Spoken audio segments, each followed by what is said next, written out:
लोकसभा चुनाव की तैयारियों को लेकर विपक्ष और सत्ता पक्ष के नेताओं ने अपनी तैयारियां तेज कर दी हैं। साथ ही नेताओं के बीच आरोप प्रत्यारोप का दौर भी शुरू हो चुका है। इसी क्रम में देश के पोर्ट ब्लेयर में अंतर्राष्ट्रीय एयरपोर्ट का वर्चुअली उद्घाटन करते हुए पीएम मोदी ने बेंगलुरु में आयोजित विपक्षी एकता की 2 दिवसीय बैठक को लेकर जमकर निशाना साधा। मोदी ने इस बैठक को भ्रष्टाचारियों का सम्मेलन करार दिया।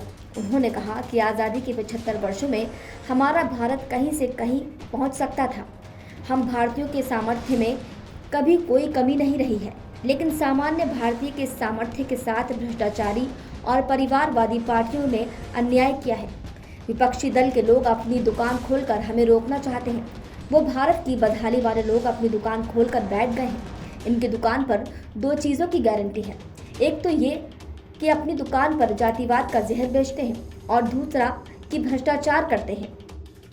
ये जो जमात इकट्ठी हुई है ना, उनके कुनबे में बड़े से बड़े घोटालों पर, अपराधों पर इनकी जुबान बंद हो जाती है। जब किसी एक राज्य में इनके कुशासन की पोल खुलती है तो दूसरे राज्यों के ये लोग फौरन उसके बचाव में तर्क देने लगते हैं।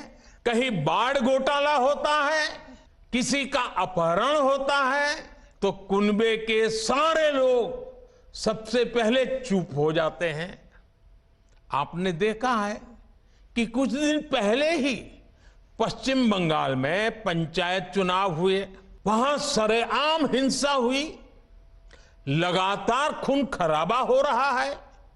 इस पर भी इन सबकी बोलती बंद है। कांग्रेस के, लेफ्ट के अपने कार्यकर्ता वहां खुद को बचाने की गुहार लगा रहे हैं, लेकिन कांग्रेस और लेफ्ट के नेताओं ने अपने स्वार्थ में अपने कार्यकर्ताओं को भी मरने के लिए छोड़ दिया है।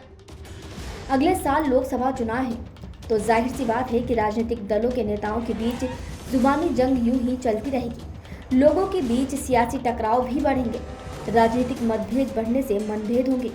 इन सब के साथ ही दलों के नेताओं के बीच सब कुछ बदलेगा, लेकिन नहीं बदलेगा तो नेताओं के बीच सिर्फ और सिर्फ आरोप और प्रत्यारोप का दौर। डेस्क रिपोर्ट, मुंबई महानगर।